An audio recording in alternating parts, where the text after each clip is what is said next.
How's it going, everybody? And welcome to the Sports Talk Podcast with your host.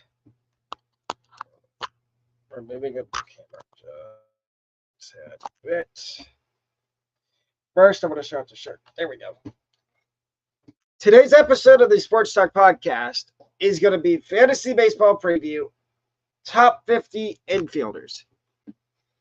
With a little catch, there's also going to be bust, prospects to stash, and a lot more.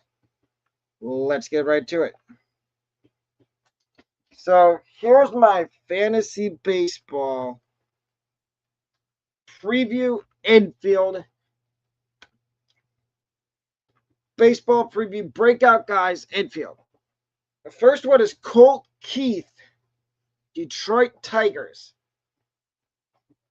And I think Colt Keith is in for a breakout season, and I think he still counts as a rookie because he did not get enough at bats last year. But I think he's due for a breakout season. Number 2, Jose Caballero, Tampa Bay Rays. It seems like Caballero is going to be the opening day shortstop for the Rays with Wander Franco nowhere in sight. And I like this move for the Rays. I know we had to give up Luke Raley. I know the Rays had to give up Luke Raley in the trade, but I like Caballero. I think he's going to fit in really well with the Rays. My third breakout candidate this year is Christian Encarnacion Strand, Cincinnati Reds. He has been named the everyday first baseman for the Cincinnati Reds going into 2024. And I think if you can get him in the middle rounds of your fantasy baseball draft, you would be in a perfect, opportune spot for Mr. Christian Encarnacion Strand. My fourth breakout guy is Brett Beatty, New York Mets. Now, here's the problem. I think Beatty can break out this year. If one of two things happens, he lowers the number of strikeouts he gets, or he hires his walk percentage. If one of those two things happen, come back to this video at the end of the season and tell me I was right on calling a Brett Beatty breakout. And my last breakout candidate for 2024 fantasy baseball for the infield is Michael Busch, Chicago Cubs. It sounds like Michael Busch might be the everyday first baseman for the Cubs this year. He's been playing a lot of first base in spring training for them since he got there. And I think he's due for a breakout. He was just in LA. He was buried behind a bunch of good infielders. And I think getting him away from the Dodgers and onto a team that needed more youth is going to be helpful for Michael Busch. My sleepers for Fantasy Baseball 2024. Number 1 sleeper, Brandon Rogers, Colorado Rockies. I think Brandon Rogers is a sleeper this year because I think he's going to have a good hitting season. I know it's Coors Field, but I think he's going to higher that batting average a little bit. My number 2 sleeper for fantasy baseball this year for the infield is Cleveland Guardians infielder Brian Rocchio. Now, I don't know where he's going to play because you got Jimenez at second, but at short, I believe. Ramirez at third. Maybe Rocchio pencils in as a second baseman. If he does, I think he's a good late round. All these guys are good late round picks. Jordan Westburg is my third sleeper candidate for fantasy baseball this year. And the reason is I think he's going to get a lot of playing time.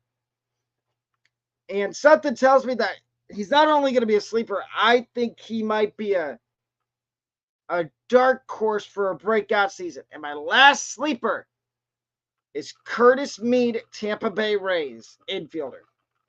Curtis Mead has been having a really, really good spring training. And I think if he continues it, the Rays are not going to have any other choice but to keep him on the roster for opening day. He can play third base. He plays second base. And we know with the health of Brandon Lau, how important it is to have an extra infielder available.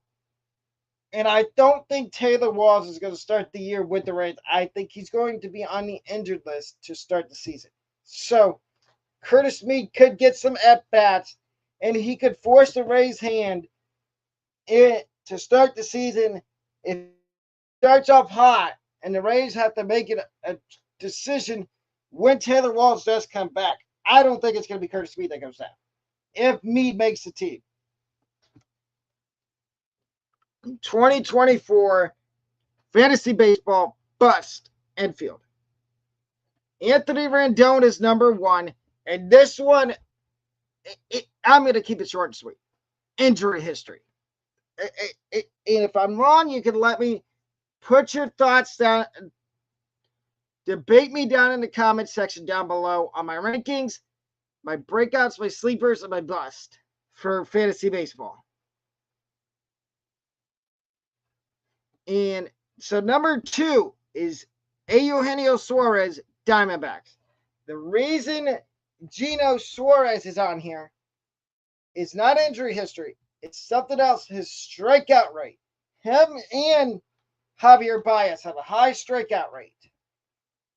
If they can cut down on that, I think they will get themselves out of this category. Prospects to stash 2024 Fantasy Baseball.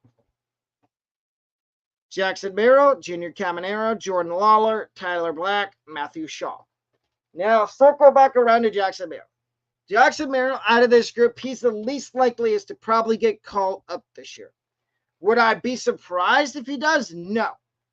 But do I think he gets called up this year? Maybe later on in the season. But not within the first couple months. Junior Caminero, Rays. He did get a little cup of coffee in the big leagues last year with the Rays. Does he start the season with the Rays this year? I don't think so. I think he's going to start down in Durham. And if he gets off to a hot start down there, and you see injuries start piling up for the Rays, like they have a couple guys get injured within the first 2 months of the season, then you might see Caminero come up for the Rays. Jordan Lawler. This is the interesting one. I've heard that Perdomo's going to be the everyday shortstop. But then I've heard conflicting reports. They want Jordan Lawler to play every day. And he's not going to get that everyday playing time if he sticks around in the big leagues. So here's what I'm going to say here is I would draft Jordan Lawler, but don't be afraid to wait and see what happens with him on your bench as a prospect stash. Tyler Black, Milwaukee Brewers. This is another guy. We don't really know what the outlook looks like in Milwaukee. We know they did get an infielder and Joey Ortiz in the Corbin Burns trade. But I feel like Tyler Black and Joey Ortiz are both competing for a roster spot with the Brewers. Whoever has the better spring is going to start the year with the Brewers. If it's not Tyler Black, I would still draft him in hopes that he gets called up at some point, and I would stash him on your bench. Matthew Shaw. He's an interesting one. He's with the Cubs right now in spring training, and looking at some rankings, he has moved up rankings. He was not ranked last year in the infield rankings for anybody, not even me. But I think he's a prospect you need to keep your eye on and stash. Here's the guys that just missed out on my top 50. At number 55, we have Alex Kirilloff, Twins.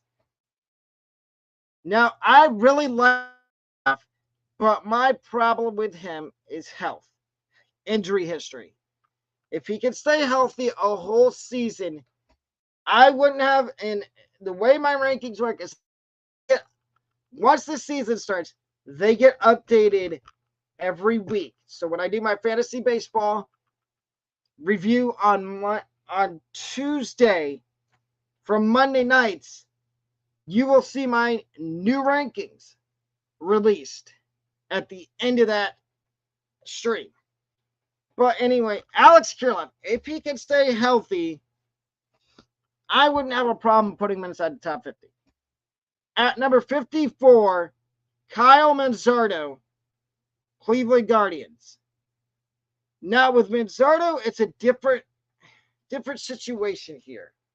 He hasn't played a single MLB game, and I think the Guardians are scared to have him on their roster, on the big league roster going into the season, so he might start the year in the minors in AAA.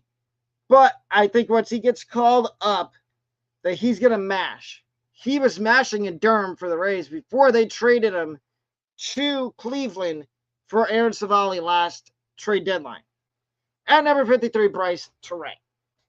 Bryce Turang was really good last year, but consistency is his issue. If he is more consistent, I can see him being a 25 homer guy, 20 steal guy, which isn't bad. That gets you inside maybe the top 40. At number 52, Jorge Polanco, Seattle Mariners. New acquisition for the Mariners for their everyday second base job, Jorge Polanco. I like this move for Seattle. He gets out of Minnesota where he is clumped up with everybody, and then he lost playing time once Edward Gillian came up, and I think Polanco's going to do really well in Seattle. At number 51, Jonathan India. Man, the fall of Jonathan India is amazing. From NL Rookie of the Year to now being a utility guy for the Reds. How times have changed. So here's my start of my top 50. At number 50, I've got Brandon Lau. And this one is simple. It's not because I'm a Rays fan. It's more of he cannot stay healthy. Injury history is a thing. And if you go look at Brandon Lau's injury history, it is lengthy. It is long. If he could just stay healthy a whole season, there's no issue with putting him in the top 40. At number 49, Jackson Holliday, Baltimore Orioles. This is a kid that I think needs to start the year with the Orioles on their big league roster. You need to find him. You need to find playing time for him, whether it be at second base, move Gunnar Henderson over to third, put Jordan Westbrook at second, put Jackson Holliday at short, Mountcastle's your first baseman. I really like the intangibles that Jackson Holliday brings. At number 48, Trevor Story, Boston Red Sox. This is another one, like Brandon Lau. Injury history. He signed that big deal with Boston and completely fell off the map. I wouldn't say completely, but he did fall off the map a little bit. He hasn't been able to stay healthy a whole year. If he can, I think he can regain the form he had in Colorado. At number 47, Mason Wynn, St. Louis Cardinals.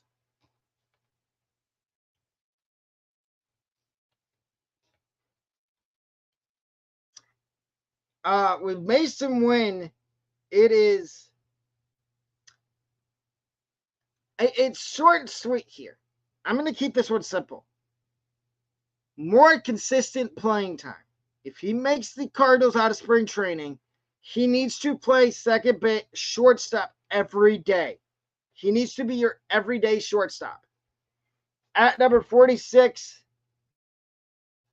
Gino Suarez, Arizona Diamondbacks. We already talked about this a few minutes ago. I really like Suarez in Arizona. I think he's going to have a good year.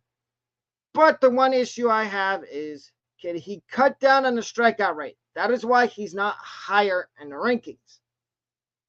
At number 45, Ezekiel Tovar, Colorado Rockies.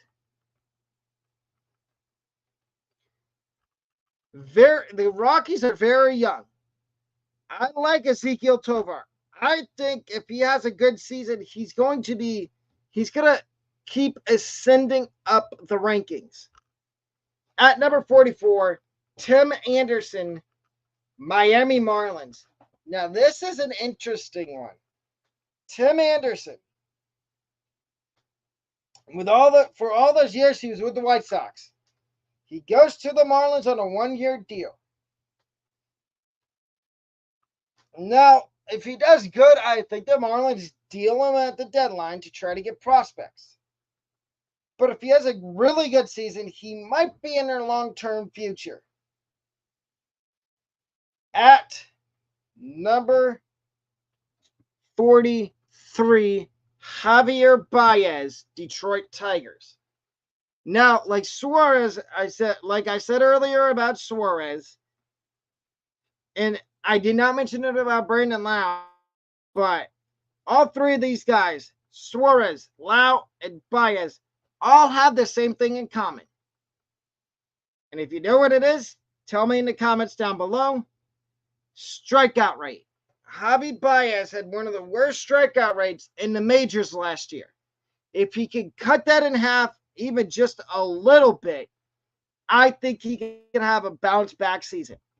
At number 42 is a guy I mentioned in my breakout section for 2024 Fantasy Baseball, Brett Beatty. I think Brett Beatty is in for a breakout season. Mets fans are going to love that. And if you have to, throughout these rankings, I'm going to give you a little sneak peek of where I would draft this guy. So Brett Beatty, I would draft him in the middle rounds of your fantasy baseball draft. Don't waste an early pick on him, because there's a chance he could be back in the minor leagues to start the season. At number 41, Jose Miranda, Twins. Now, Miranda's an interesting case. He can play multiple positions, but I think that Miranda is going to be the everyday first baseman for Minnesota this year. And I like his skill that he brings to the plate. Good hand-eye coordination, patience, doesn't swing and miss a lot. At number 40, Michael Garcia, Kansas City Royals. The Royals are another team that's very, very young. And I like a lot of the Royals' young hitters, and Michael Garcia is one of them. I think Michael Garcia is due for a big 2024. And I like him where he is. At number 39, Hassan Kim, San Diego Padres. Now, here's the thing with Kim. The last couple years, he was kind of that utility guy. Now the Padres are putting him at shortstop on an everyday basis starting this year. And I like that move.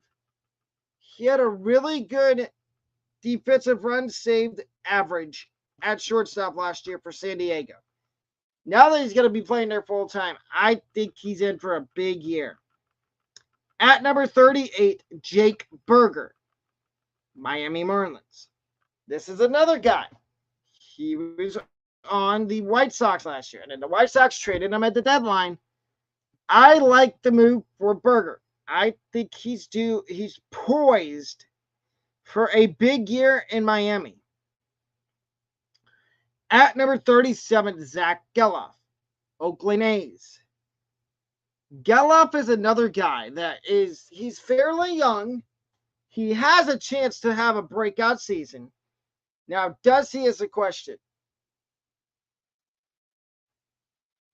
And I think he does. And I like the opportunity you have taking him in the middle of the end of your draft. At number 36, Colt Keith, Detroit Tigers. Ladies and gentlemen, I have to step away for a second. I am just...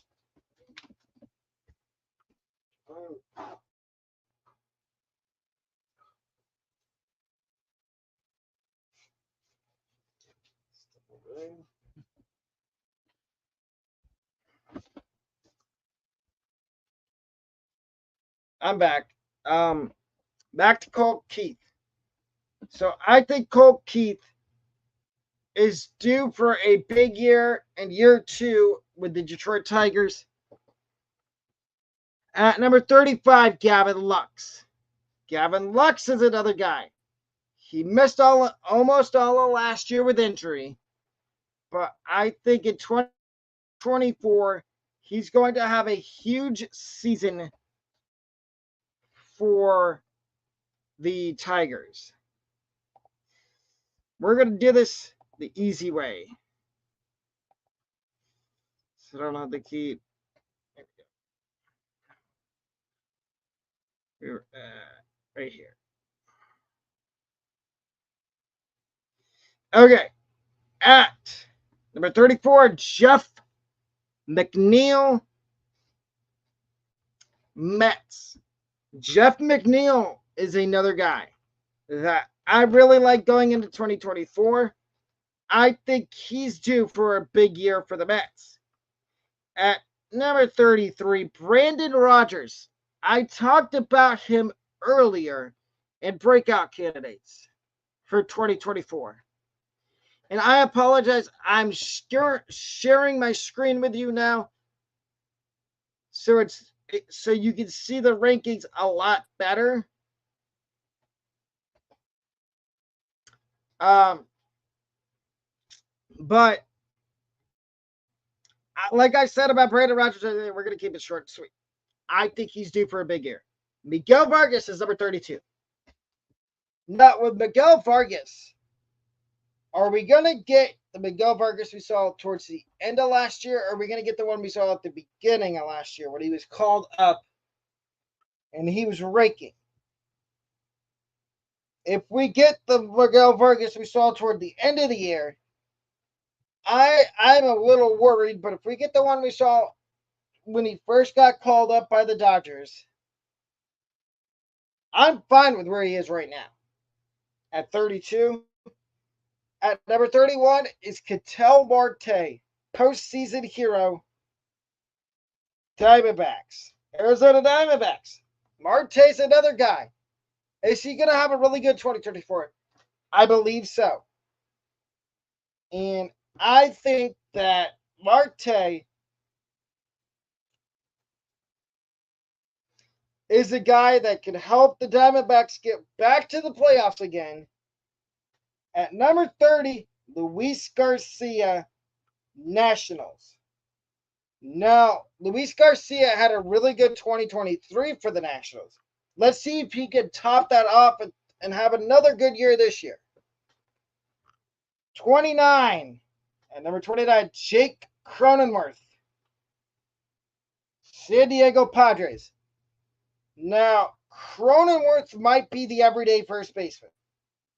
If he is, I think he's going to have a good, regardless of where they play him, I think he has a very good year in store for him. At number 23, at number 28, Junior Caminero, Tampa Bay Rays.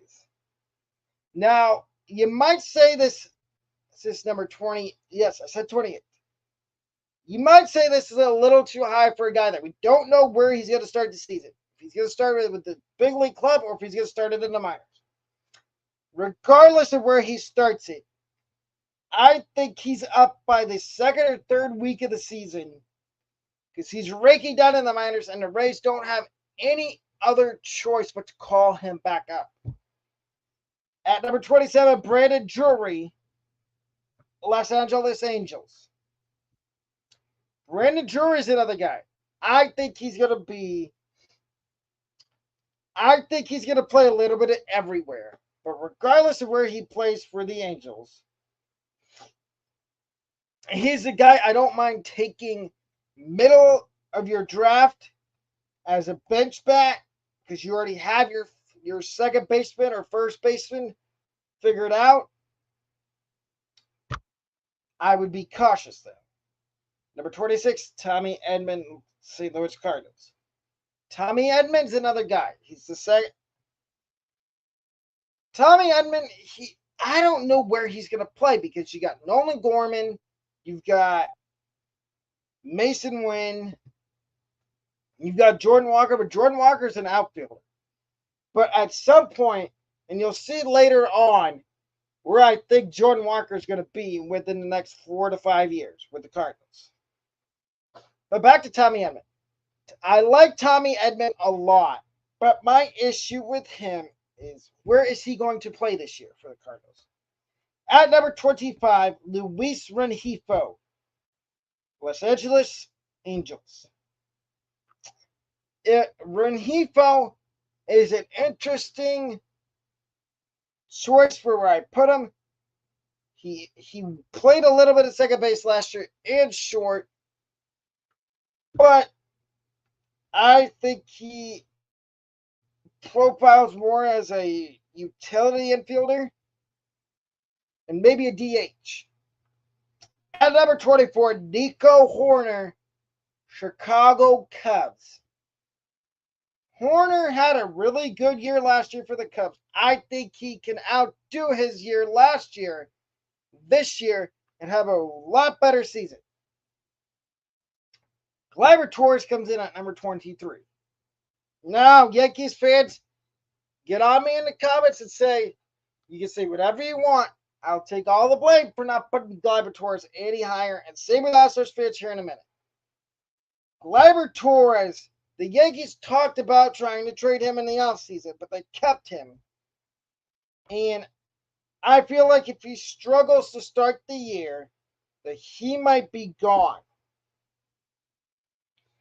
And that's a scary sight for me, to see somebody like that get traded. At number 22, Nolan Gorman, St. Louis Cardinals. Gorman had a really good season last year for the Cardinals. I think he can top it off this year. And I think he's going to play second base every day.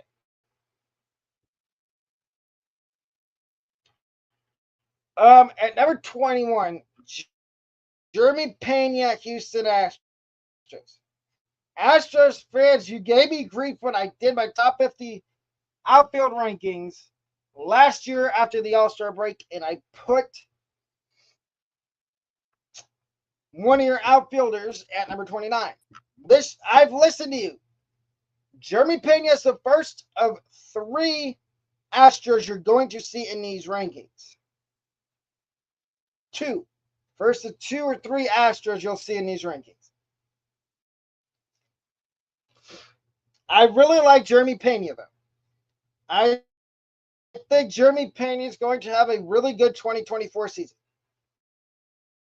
At number 20, Thairo Estrada, Giants. Self-explanatory here. Really good 2023. Can he follow it up in 2024? We get into the top 20 now. We're inside the top 20 now. At number 19, Matt McClain. You'll see here at 13, we have a tie between 2 guys. And you're going to see that inside the top 5 as well. But Matt McClain,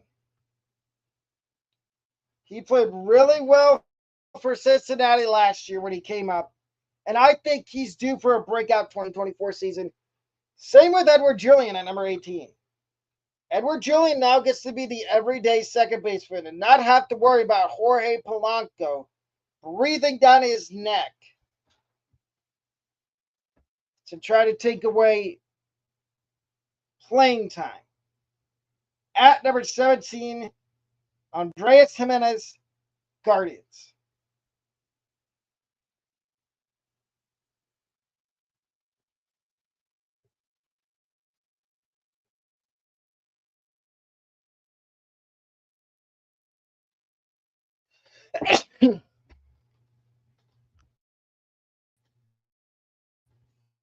I think the Guardians have their second baseman slash shortstop going forward. At number 16 is Brian Hayes.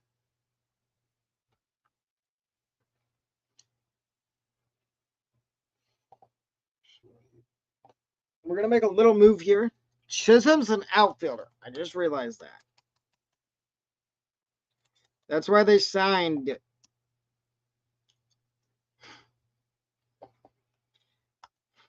You're seeing, I'm doing this on the fly. Henderson. Gunnar Henderson.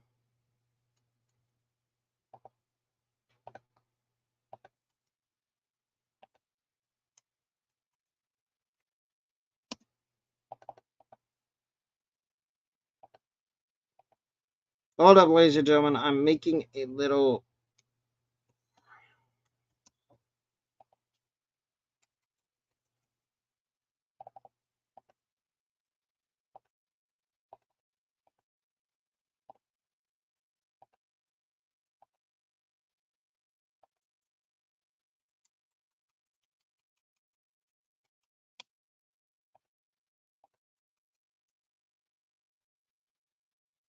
Okay, so back to the rankings. So at 16 is Brian Hayes, Pittsburgh Pirates.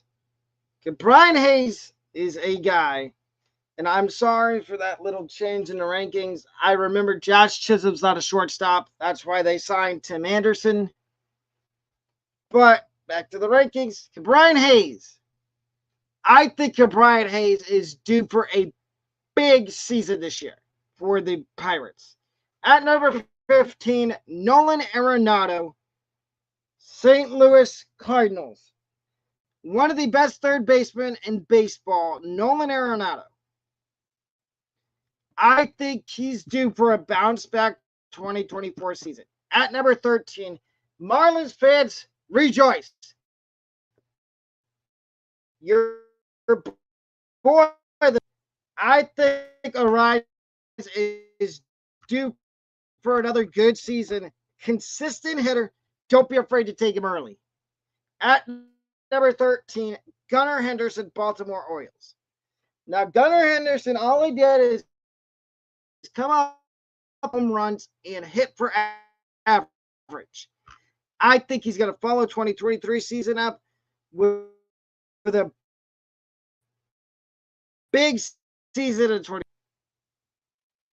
Houston Astros. Bregman's another guy. He missed a little bit of time in 2023, but do I think he's due? At number 11, Bryson Stott, Philadelphia. Everybody was writing off Bryson Stott. As we know, you can't write a guy off until the season's over. And look what he did. He finished off the season really well. At number 10, Jose Altuve. Now, Astros fans, listen, just take this in. I was going to put Altuve higher, but there's a few guys I think that are a little bit better than him.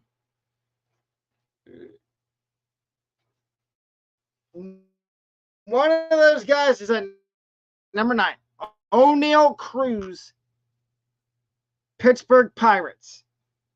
O'Neal Cruz is one of the best young shortstops in baseball. And I think the Pirates wouldn't make the mistake, so he avoids arbitration. At number 8, Isaac Paredes, Tampa Bay Rays. You will see another Ray in this top 50 rankings here in a little bit. But Paredes had a really good season, over 30 home runs last year and over 90 RBIs. I think he can build on that this year and do a lot better. At number 7, Josh Young, Texas Rangers. Josh Young had the same thing last year, had a really good year. I think the Rangers go back-to-back as World Series champs. At number 6, Alec Bohm, Philadelphia Phillies. Now, Bohm's another guy that he's a third baseman. He struggled for a while last year, but then he finally caught on and started hitting, and I think he's in for a really good 2024 season. Infielders, 5 through 1. So tied at number 5, I have two guys the same with number 4. For the tied for Braves first baseman Matt Olson. Now, both of these guys had over 30 home runs last year, so it was tough for me to put one as my at 5 and not have the other one ranked at all. So therefore, they're tied for 5th. Tied for and Paul goes to the Cardinals. Now, Yandy and these rankings are preseason rankings. I can always switch from top 50 to top 65 so we can fit everyone in. And as the season goes along, that's probably what's going to happen, because you're going to have guys that nobody's talking about right now that come out of nowhere and have a breakout season. But Yandy, I think he can have another big season for the Rays. Being at the top of the order, drawing walks, hitting, getting on base consistent. Arenado, I think he's in for another big 2024 season. I almost left him off the list for one reason.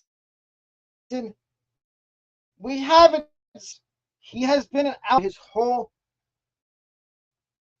basically his whole entire big league career. Now he's moving in to the infield to play second base full time this year. It worries me a little bit is that can he hang on to that really good, playing really good defense in the top 10 entire season.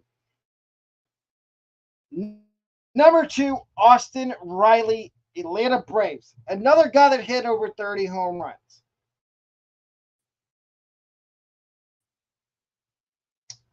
I think he can. And at number 1, the most electrifying man in baseball, Ellie De La Cruz. Cincinnati Reds. He is the number 1 infielder going into 2024 fantasy baseball for me.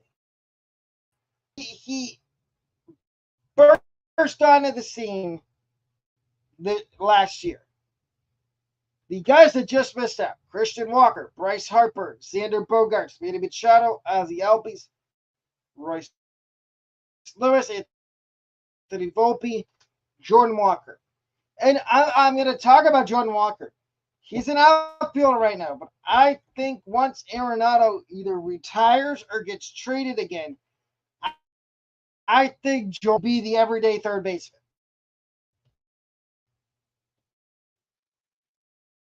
Xander Bogaerts, the reason he's not on the list is because he's moving positions too.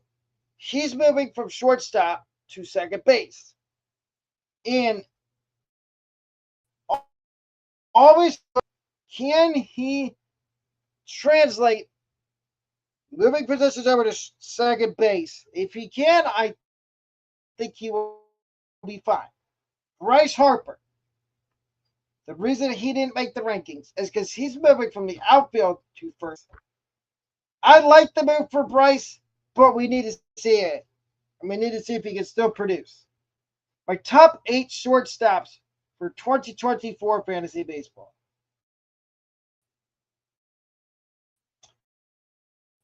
At number 8, Francisco Lindor. My top 8 shortstops and top 8 first basemen. Tomorrow you'll get my top 8 second basemen and my top 8 outfielders and catchers at the end of the out. I haven't decided yet because Monday we won't be able to do it because we have a show Monday. But back to this. So Lindor's at number 8. Yes, I know Mets fans. Here's can he follow up in 2024 and stay inside the top 8 the whole year? I think he can. At number 7, O'Neal Cruz. That's number 7. At number 6, CJ Abrams, Washington Nationals. Now, how do I say this about CJ Abrams? Young, athletic shortstop. I think the Nationals have something with Mr. Abrams. At number 5, Ellie De La Cruz, Cincinnati Reds. Now, is he going to stay at short or are they going to put him at third? Because you got McClay second. Marte might be the shortstop. So if he moves to third, I don't think it matters where Ellie plays. Ellie Mania is a real thing. Mason Wynn, Cardinals. He's number 4 on my list right now, but all my rankings are subject to change during the season.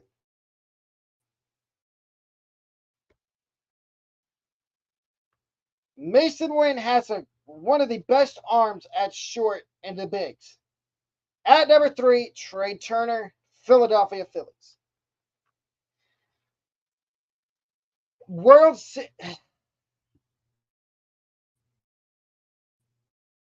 I think Astros. Talked about him a minute ago. And of course, at number 1, Bobby, in my opinion, the best young shortstop in baseball is Bobby Witt Jr., Kansas City Royals. Bobby Witt is really good. I think he's in for another big 2024. And my top 8 first baseman. At number 8, Matt Olson, Atlanta Braves. At number 7, Paul Goldschmidt, St. Louis Cardinals.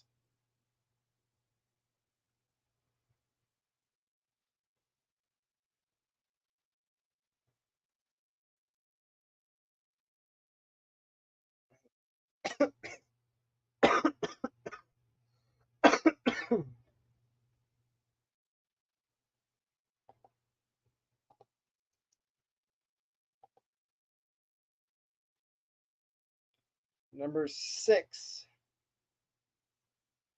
You see it with me first. Number 6.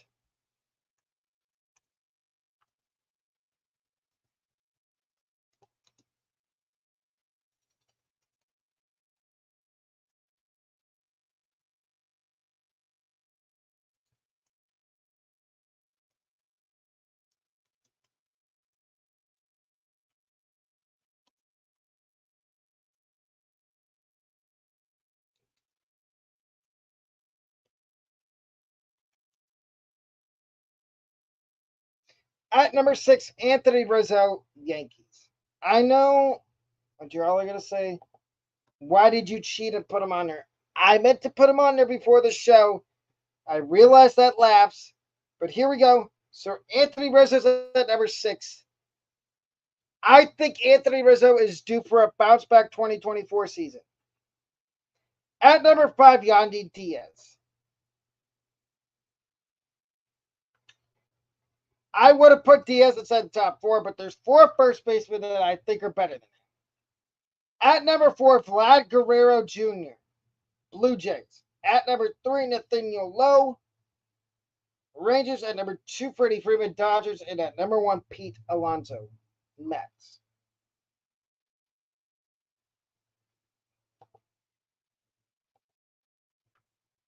And before I end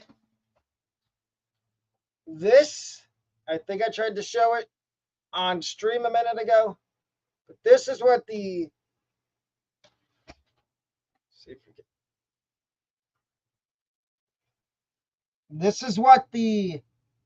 Sports Talk Podcast looks like. Yes, repping the merch on live. I have to, so y'all can see what it looks like. If you want some, link is down below to the merch store if you want to buy merch. If you want to get a membership, all you do is you click on that nice big join button and you choose which membership you want. But that wraps up today's video. I will see you back here on Saturday or Sunday for the outfield portion of the rankings. And I promise this time there will be no blunders with the outfield rankings. But that does it for me today. Peace.